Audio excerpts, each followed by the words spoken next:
Appreciate the chance to be with you today and just to reflect a little bit about something other than administrative things here, a little something on our spiritual life. And so I commend you for being a part of this series.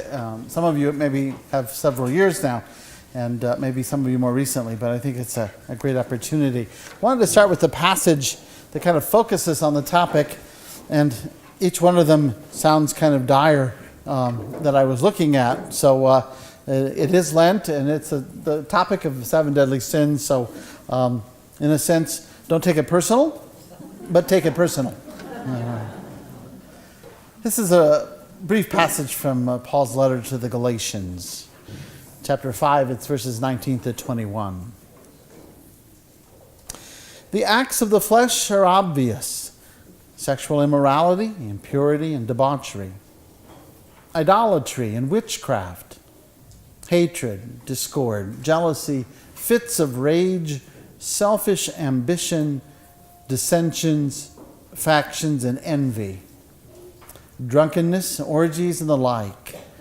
I warn you, as I did before, that those who live like this will not inherit the kingdom of God. Lord Jesus, help us to hear your word addressed to our hearts today through St. Paul, so that we might be called to a greater holiness and an accountability in this Lenten season, confident of your mercy and eager to receive it each time we come before you and humble ourselves. Help us, Lord, to reflect on the invitation to remedy all that is not of you in our hearts today and in this Lenten season, so that we might rejoice to rise with you at Easter. We pray this through Christ our Lord. Amen. In the name of the Father, the Son, and of the Holy Spirit. Amen. I think the Catechism of the Catholic Church has itself a great presentation on the morality of human acts, the passions, on the conscience, on virtues, mercy, and sin itself. Paragraph numbers 1749 through about 1869. It's a good maybe 120 paragraph sections on those topics of morality of human acts and passions. It's very systematic. If you want to do just a personal review, just to look at those numbers in order would just lead you into really a deep reflection. It might be a good Holy Week exercise to look up, and you can even find it online, the Catechism of the Catholic Church, and those numbers 1749 to 1869 gives, in a sense, a good sketch of that. I kind of struggled about where to begin with this presentation. And I was looking at the Catechism. Paragraph 1865 says this: sin creates a proclivity to sin. It engenders vice by repetition of the same act. This results in perverse inclinations which cloud conscience and corrupt the concrete judgment of good and evil. Thus, sin tends to reproduce itself and reinforce itself, but it cannot destroy the moral sense at its root. So the reality is that, why do some of us have to confess some of the same things over and over again? Because just like a virtue is a good habit, sin is a bad habit. Habits tend to build, You can start a simple habit, something neutral, nothing morally bad. Like, if you stopped to get your favorite cup of coffee every morning, maybe you've done somebody decided to give something like that up for Lent. Ooh, you really miss it. Something simple, but it has an effect. A routine has established, and you kind of like it. Now, that's nothing morally bad. But if you think about something morally bad, this is saying that we have this proclivity to it, and a repetition of the act, in a sense, deepens. And then it tends to reproduce itself, reinforcing that idea. How many of you've heard of people say, well, that's not so bad. In itself, it's bad. But we say, well, I suppose compared to several things, that's not so bad. We can tend to not see the bad in something because after a while we've bought into it, you might say. So when the Catechism says sin tends to reproduce itself and reinforce itself, it cannot, though it says destroy moral sense at its root, which is a great hope for us all. It's great encouragement. And then the next one, paragraph says, vices can be classified according to the virtues that they oppose, or to be linked to the capital sins which Christian experience has distinguished following St. John Cassian and St. Gregory the Great. Those capital sins, it says, is because they engender other sins, other vices. And it lists them as pride, avarice, envy, wrath or anger, lust, gluttony, and sloth, or some translations say acedia. Acedia is another word for that kind of sloth. So while we have some sense of our sins and the things that we particularly struggle with to remedy them, I thought we'd look a little bit not only at the nature, but at the remedy itself. Because in a sense, this is the whole idea. Not we just beat ourselves up in Lent, but that we look to see that there is spiritual remedy for spiritual maladies. I said this before in other talks, but if you think of body, think of soul. And just as your body gets sick and you go see a doctor, in a sense, the church has remedies for spiritual maladies that come to us in that same regard. Remedies come by means certainly of the sacraments and our cooperation with the grace of God, both in those sacraments and in the grace that he gives us to sanctify us by his graciousness. This cooperation also means it happens by an intentionality, okay, to choose virtuous practices that resist the proclivity to sin. And that's why I wanted to suggest in my talk today is that not only do we receive the sacraments and believe in the power of grace, but to intentionally cooperate with that grace and watch what happens. So we might consider then, today, and I'll try and get through all 7 here somewhat expediently. I don't have a favorite deadly sin, so I won't spend too much time on any particular one that I'm aware of anyway. But pride, and I was taking some of this from the New Catholic Encyclopedia, just to kind of get some definitions and outlines. But pride is the excessive love of one's own excellence. St. Gregory considers it the queen of all vices and puts vainglory in its place as one of the deadliest sins. So pride, excessive love of one's own excellence. Often people say, well, shouldn't I take pride in my work? I work hard, I do a good job, shouldn't I take pride in it? That's not what we're talking about. That's healthy pride, that's good. And there's nothing wrong with that. But St. Gregory understands it to be the frame of mind in which a man, through the love of his own worth, aims to withdraw himself even from subjection to God, and sets at naught the commands of his superiors. It's a species, he says, of a contempt for God and those who bear his commission. So if it's regarded in this way, it is, of course, a mortal sin, a most heinous sort. But then St. Thomas rates it as one of the blackest sins. St. Thomas Aquinas, also known as the angelic doctor for his great writings in the 13th century. But he says, by it a creature refuses to stay within the Lord's essential orbit. He turns his back upon God, not through weakness or ignorance, but solely because in his self-exaltation he is minded not to submit. His attitude has something satanic in it, and is probably not often verified in human beings. This is rare, but this is the extreme of pride. That I am so full of myself, you might say, that I resist God. I don't even submit to God. I'm truly, you might say, thinking myself as my own best God. He also says a less atrocious kind of pride, this is probably for most of us, is that which impels one to make much of oneself unduly and without sufficient warrant, without, however, any disposition to cast off the dominion of the Creator. So we don't want to, go so far as to put God aside, we say, but we really do think so highly of ourselves that in many ways we put God off, but not intentionally. He says this may happen, according to St. Gregory the Great, either because a man regards himself as the source of such advantages as he may discern in himself, or because while he admits that God has bestowed these gifts on him, he reputes that these have to be in response to his own merits. Yeah, God gave me these gifts, but I really, you might say, earned them. I'm so prideful that, yeah, God's the source of all things. Okay, we'll give him that. But I made myself what I am. It's a kind of a perversion in all of that. Vainglory or ambition, the presumptions are commonly enumerated as the offspring of vices of pride because they are well adapted to serve its inordinate aims. Again, you can hear almost like things like in vainglory, narcissism. I'm so filled with myself. I talk about myself all the time. I think about myself all the time. Everybody needs to know about me. It's hi, what's your name? Okay, enough about you, more about me. It's the kind of thing where I don't even recognize that everything about me is about me because I can't find anybody else who is as great as me. Maybe we're not guilty of that, but there's vestiges of it that come out sometimes. But vainglory, is a kind of interior even, looking down on others because others don't have my fill in the blank, whatever it is that by which I exalt myself.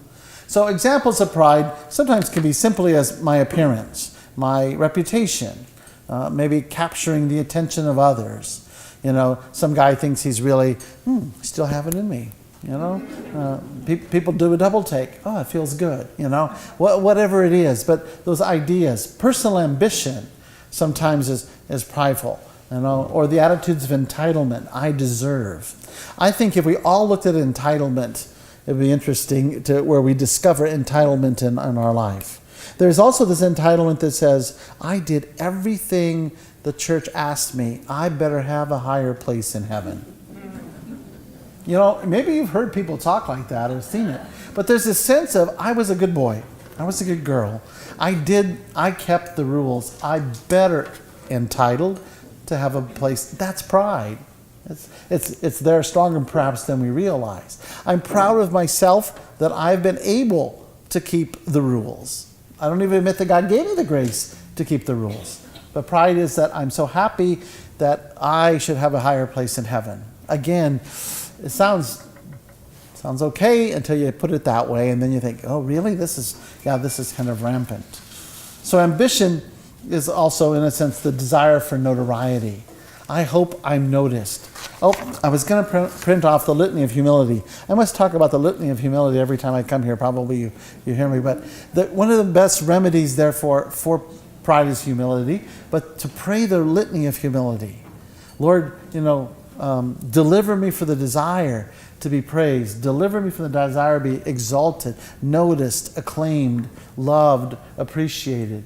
Grant me the desire that my neighbor would be loved and he would increase and I would decrease. When you pray the Litany of Humility, it really does help you look at where pride's still hanging on, in your life, because you're like, that's stronger than I realized. And it's a good thing. So I think one of the remedies for the virtue of the vice, the sin of pride, is humility, and the Litany of Humility can help us do that.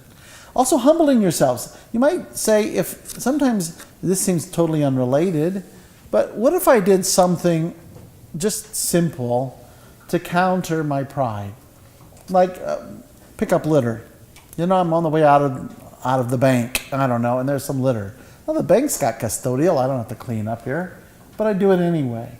It's humbling to do that, to clean. It's not my job, but to do it simply as a discipline, something simple like that. Maybe to hold the door for others.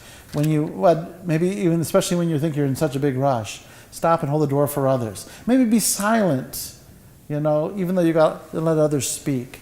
As extroverts, we find that a lot harder to do. My staff could tell you that. I've got this conspiracy staff table over here. But truly, notice in yourself when it's sometimes just those little practices can make some great inroads around the vice.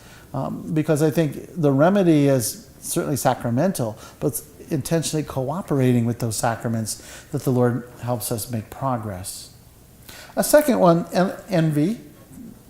And the new, or rather the Catholic Encyclopedia calls it jealousy. I think we're envious of people's things, we're jealous of people's relationships. But it says jealousy is here taken to be synonymous with envy. It is defined to be a sorrow which one entertains at another's well-being because of a view that one's own excellence is in consequence lessened. Every time my neighbors succeed, I'm sad because I see it as a reflection on me. It's kind of a warped kind of a thing. I don't rejoice in my neighbor's gifts, blessings, accomplishments, achievements. Maybe I tear them down, but I do so because there's a sadness in me that didn't happen to me, or I didn't get that. Or again, entitlement. I deserve something. How come I never get? How come so-and-so always gets? And there can be this growing in our heart of envy. Its distinctive malice comes from the opposition it implies to the certain virtue of charity. In other words, instead of rejoicing in my neighbor, I resent my neighbor. It's opposition to charity. The law of love constrains us to rejoice rather than to be distressed at the good fortune of our neighbor. So we need to see that when I can't do that, something's wrong. I need to address that. There's some spiritual malady going on if I have this and that concern. I think about my paternal or my maternal grandfather. God rest his soul. He's been gone 41 years. My mother's dad, he died when I was 18 years old. But Grandpa never said a good word about nobody that I remember in 18 years. I mean, and it was really interesting because if you said something about Joe Blow, he did a good by guy, my grandpa would correct you. My grandpa could tell you a whole litany of what was wrong with Joe Blow, And I just say that because I think we all can maybe name people who are that way. And it's a diminution of charity, really, not to be able to rejoice in someone else's goodness or to even see some good in someone, even though we might also know they have faults and weaknesses. So it says, the envious man tortures himself without cause, morbidly holding, as he does, the success of another to constitute an evil for him, that your success is a bad thing for me. The sin, insofar as it defies the great precept of charity, is in general grievous, although on account of the trifling matter involved, as well as because of the lack of deliberation, it often is reputed to be more of a venial sin. It could be something simple. Her tulips come up every spring before mine. Doesn't that sound silly? You're laughing. Imagine, though, after a while, you've got something against your neighbor, and that's one more little thing that just makes it feel like she's more blessed than me. Gosh, look, even her tulips come up before mine do. Simple things like that can get under our skin. They can fester, and this is why Gregory Wright says that deadly sins, they reproduce themselves. They grow and things. So we can look in our side of ourselves and say how that happens. Jealousy, he says, Thomas Aquinas, is most evil when it frets at another's spiritual good. So not materially, but spiritual good. So-and-so so holy. Yeah, look at her. She thinks she's a saint. Oh, I know. Well, I remember when she wasn't so old. When she was young, she had all kinds of faults. But again, to fret at someone's spiritual good, wouldn't you rejoice that so-and-so got over her faults and is a nice, holy person now? But if there's this resentment about judgment about this person, remember last year, if you were here, I talked on resentment. It comes through in many of the deadly sins. It's underneath and underlies, but particularly prominent is what really fuels envy. It says it's a capital sin because of the other vices it begets, like just hatred and despising of another, or detraction. Hatred might be an interior thing. Detraction, tearing the person down, verbally out loud, or rejoicing over one's misfortune, and it says whispering. Maybe sometimes it's not a whisper, but it's talking about someone in a negative thing. This can often begin by, I think, comparison. That's the thing we have to always be careful about when we compare ourselves to others. It's a heads up for me when I start comparing myself to others. Universally, when we compare ourselves to others, unless we're prideful and full of ourselves, we always come up on the bottom.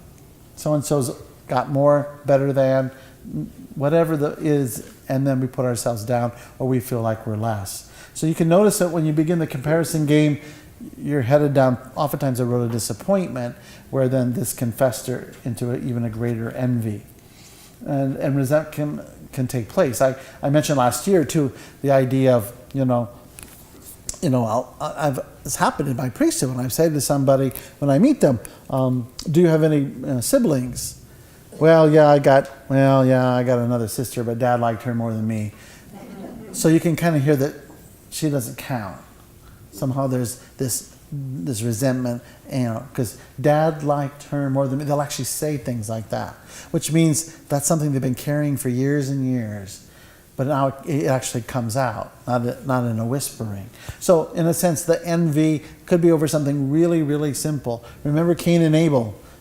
God rejoiced in Abel's his offering, first fruits, but he did not rejoice in Cain. Got jealous, and what's the extent of it? Hatred so much he kills his brother, remember?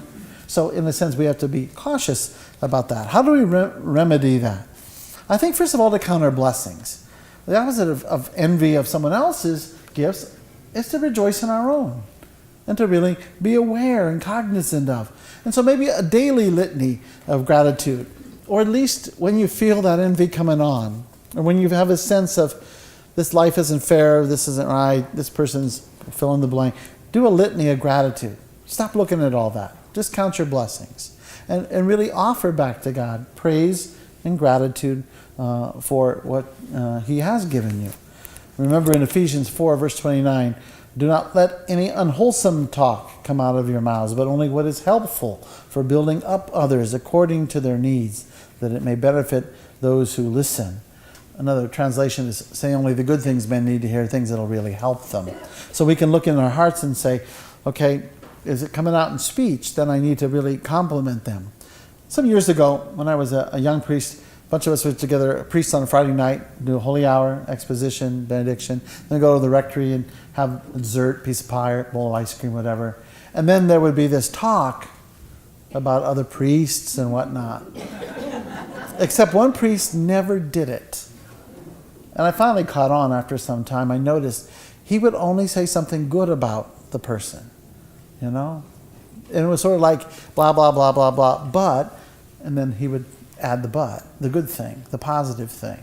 And so sometimes we can really discipline ourselves to look for the good when the negative is more prominent, or at least seems to be the first thing we notice.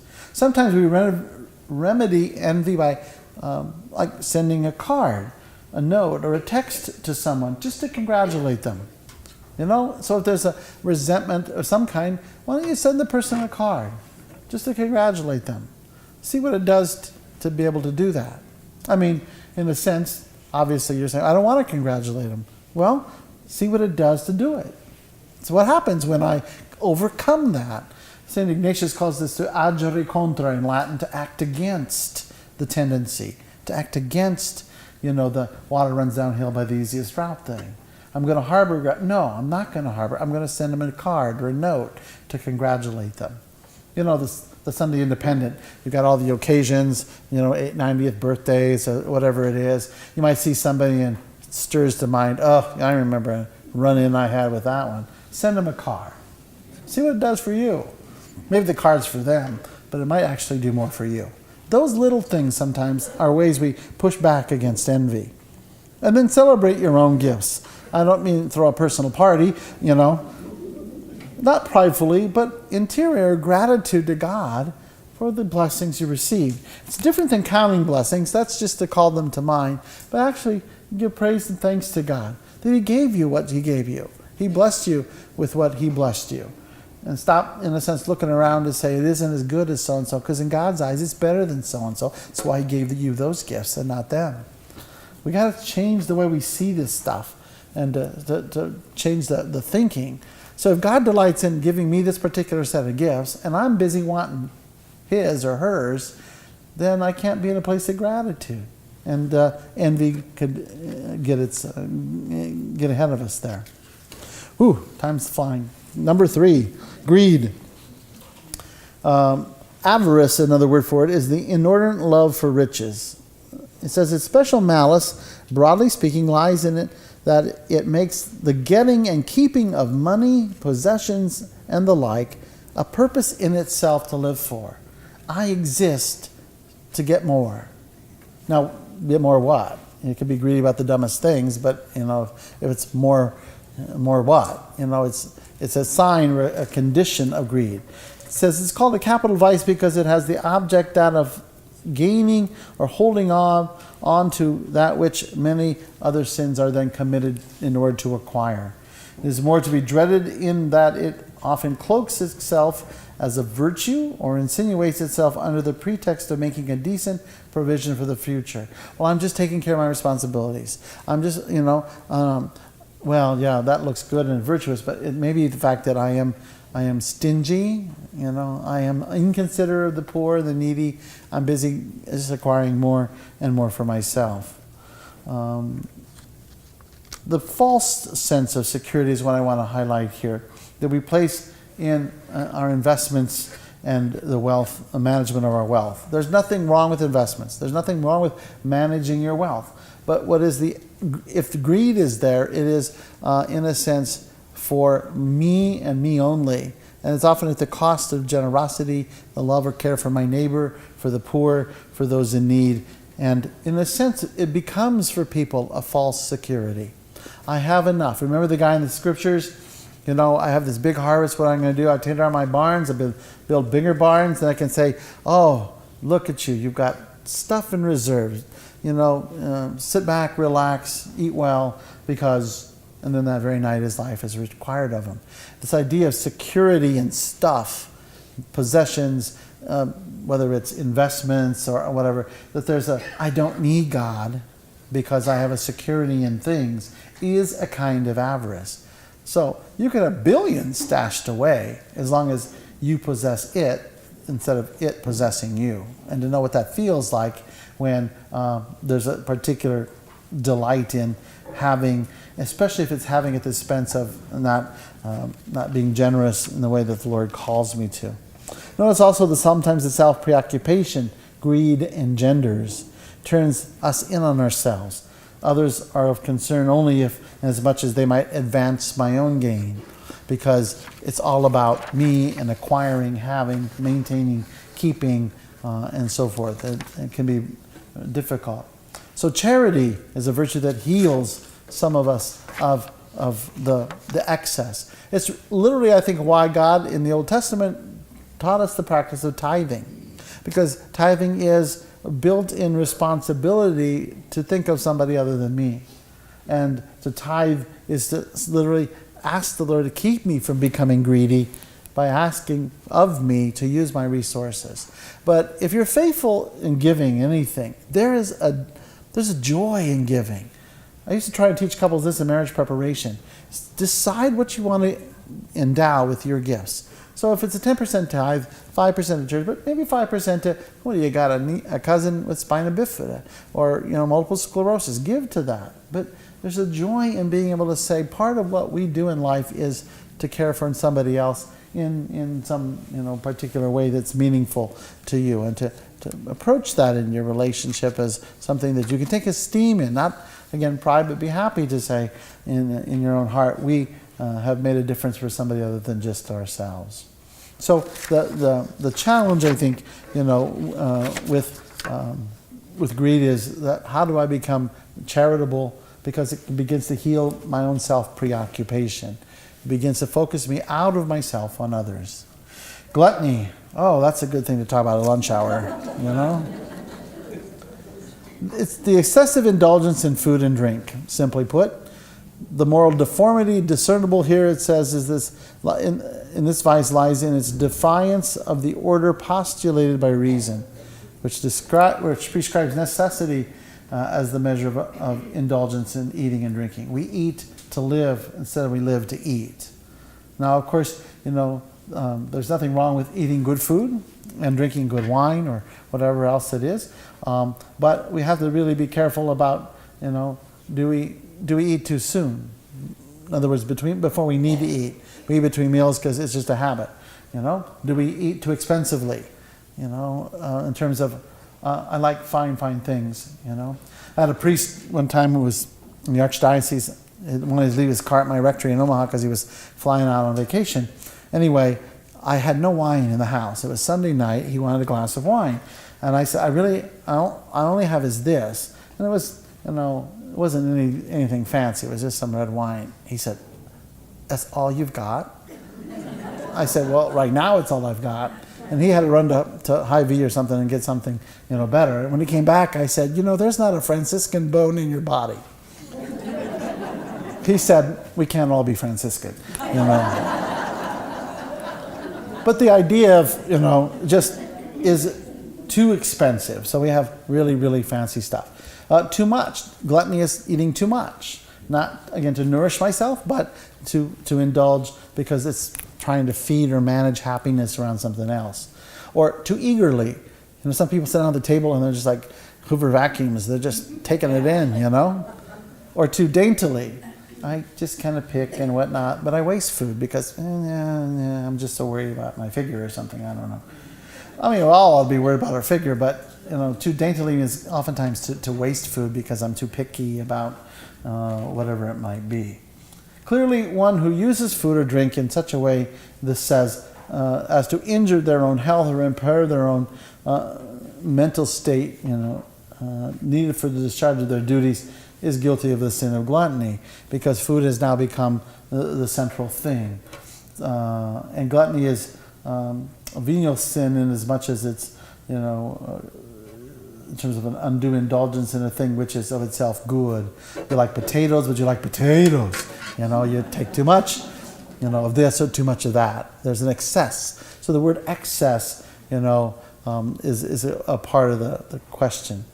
I really think it's a question then for me, noticing as in this, all this, reading the notes, the sin of what I call self-reliance. It's up to me to make me happy. And so one of the ways that make me happy is the way I eat. Okay? Because that's one of the ways in which not only I like the food, you could say to yourself, but I like this food or I like that food. I want to make myself happy. In other words, it's a way we manage our own happiness rather than receive it. And so if you're in the mode of receiving happiness, you're noticing how God's taking care of you all day long. If you're not in the mode of receiving happiness, you're looking for how you can manage it. And sometimes a simple way to manage it, that we call it an appetite, a desire, but literally an appetite for, and it becomes excess. So even at times that it can become eating disorders for some people who use that for happiness, but then turn around and have all these problems because of it. Consider then how long happiness lasts when you manage it. 10 o'clock news, the Pizza Hut commercial, the cheese, real stringy. So you call, they deliver it, and 20 minutes later, happiness is over. Right? Versus happiness received when someone sends you a card or a note for your birthday that you didn't even think they knew it was your birthday. And you can read it next week. Happiness endures much longer when it's received versus when it's managed. So the sense then, what remedies this is, I think, receiving all kinds of things as if God meant them for you. A sunny day, birds singing outside your window, a babbling brook, a cool breeze, the fragrance of freshly mowed grass. I always loved it as a kid on the farm when you mow the hay and the smell of freshly mowed hay. Those kinds of things. An embrace from a friend, a compliment, an invitation to something when people include you. Take all that personally as God's managing your happiness for you. He's giving you all kinds of ways to be satisfied. And gluttony is sometimes me managing my happiness because I can't receive it, or receiving gets in the way. So sometimes intentionally setting limits to food or drink. I'm going to have no seconds, or maybe nothing between meals, or no desserts. Or if you do 1 week and then add and that, pretty soon you're starving.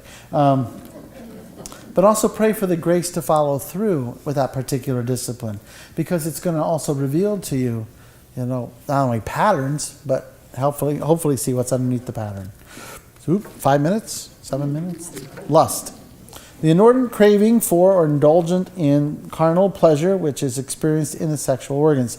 The wrongfulness of lust is reduced to this: sexual satisfaction is sought for either outside of wedlock or, at any rate, in a manner which is contrary to the laws that govern marital intercourse. Every such indulgence is a mortal sin, provided, of course, that it be voluntary in itself and fully deliberate. So the idea of acting out on some of those lustful desires. And if you wonder why you get, you still get hungry, because you got a body, Body's got to be fed. If you wonder why you have sexual desire, it's because you have a body. So it's not like that's something wrong. It's just what you do with that. And the invitation is, to be mindful of all that comes underneath that. Theologians ordinarily distinguish various forms of lust insofar as it's a consummated external sin, like fornication or adultery, incest, criminal assault, the abduction of somebody, sodomy, all those things. But there's also the interior. Even if a man looks at a woman lustfully in his heart, there's the interior sin as well. So there needs to be greater caution, I think, around what we consider entertainment, including obviously pornography, but movies, television, music, advertising, even fashion can be causes of thoughtfulness around the area of lust and desire. And because we have bodies, most of us don't have to worry about having, not having lustful thoughts. It's always a challenge, if anything, not to have those lustful thoughts. I remember when I was a young priest, a dear, dear lady, daily mass, came to confession. I can say this in a very, very removed way because you don't know, anything about this person. But she confessed having the sickest thoughts about Jesus and Mary on the way to going to communion. And she felt like, I said, you don't go there. These are things that come up. So lustful thoughts need to be dismissed. And she was trying her best. But she was upset because she was even having those horrible thoughts and disgusting thoughts. You got a body. You can close your eyes and not see. Try and close your ears, not hear. Okay? Our mental activity is that way. And it's a matter of not beating ourselves up for our humanity, but also then having safeguards or, being careful about all those things. So know yourself. My recommendation is to know the patterns of your thoughts and your imaginations. To know your body, in that sense. Just like when you're hungry, it's time to go do something about it and have something to eat. But to know your body and its desires, that's just very normal stuff. Know what pleasures your body, and what it experiences in all its senses and how that happens. Remember the acronym HALT: hungry, angry, lonely, tired, HALT. Oftentimes, lustful things come around those things. Hunger, when you're just really, really hungry, especially young men, high school, college kids, they need 5,000 calories a day to stay alive, or whatever it is, But hungry, you get edgy, you get angry, something's upset you, and there's this, you want to either punch something or a release of some kind. Lonely, when there's just this nagging sense of being alone and have no one to talk to tonight or turn to, or tired. When you're exhausted, and you just in a sense want, again, to manage your own happiness. Lust sometimes can be a pattern around some of those things. Also encourage you to battle lust, to be accountable to someone, a regular confessor, or a spiritual director, or perhaps a trusted friend. Alcoholics do this all the time. They call a sponsor. Right now, I really feel like I just want to have a quick drink. And there's no reason why you couldn't have a kind of trusted friend sponsor when it comes to the area of purity and chastity. So to pursue purity and chastity, especially when, there's a particular a struggle of some kind, is important. Okay, anger and sloth. Anger. I'm angry, I don't have enough time. The desire for vengeance. This is probably how we experience it the most. The desire for vengeance to get back at. Remember when you're a little kid and your brother punched you or your sister punched you, so you punched him back? It's not even thought about. It just hurt, and I want to hurt you. You hurt me, I want to hurt you. It doesn't sound like just 2-year-olds, does it? We still do that in many ways. I thought about telling a story. I'll skip it, but the idea of vengeance, in other words, what's welling up in me that I don't want to kill him with kindness, I just want to kill him. Okay, what's in me that wants to do that, and that's me out of control. That's me no better than them. If the golden rule isn't do unto others as they did to you, but do unto others as you would have them do unto you. And sometimes we forget the distinction there. But I think when it comes to anger, the remedy is patience and forgiveness, and actually praying for others. Jesus says in Luke's Gospel, But you who are listening, I say, love your enemies. Do good to those who hate you. Bless those who curse you. Pray for those who mistreat you. In other words, to act against the tendency that you punch me, I'll punch you back. Okay? You say something bad about me in public, I'll go say something bad about you in public. No, but rather that challenge, in a sense, to pray for those who mistreat us, to pray for their conversion and desire. Imagine that you not only killed them with kindness, you made them a special project. Maybe you fasted once a week for 10 years, and then they came up to you one day and apologized. Now, part of you might say, well, it's about time. But maybe they did it because you fasted and prayed for them, which overcame the tendency of anger in you, which in itself can lead to all other kinds of things. But stop going over the hurt again. There's no spiritual good. Maybe if we think it feels good, it doesn't do anything good for us to go over and over and over again. Practice disciplining your impatience about things that make you angry in totally unrelated areas. The saying is, it's not the end of the world if I arrive 37 seconds later because of that car in front of me at the light. Practice disciplining patience in some areas so that anger doesn't well up over here or you give license to it in some way. The last one is acedia or sloth. Generally means a disinclination to labor or exertion. We all hate Mondays, right? I got to get back to work. It's not a sin, no. But in a sense, St. Thomas says it calls it sadness in the face of some spiritual good which one has to achieve. More than activity, it's interiority. What's going to take for holiness is more than I can do. And so there's a sadness of even trying to reach for greater holiness. I just write myself off. And there he says, a capital sin, it calls it sadness in the face of some spiritual good. A man apprehends the practice of virtue to be set with difficulties, and he chafes under the restraints imposed by service. If I'm going to overcome this fault, that's just so much work. And there's a sort of discouragement. That's where you really have to agere contra, act against the evil one, who acts like a bully. You just stand up to the bully. Did you ever stand up to a bully? It's really interesting. The bully always picks on the nicest kid on the playground, right?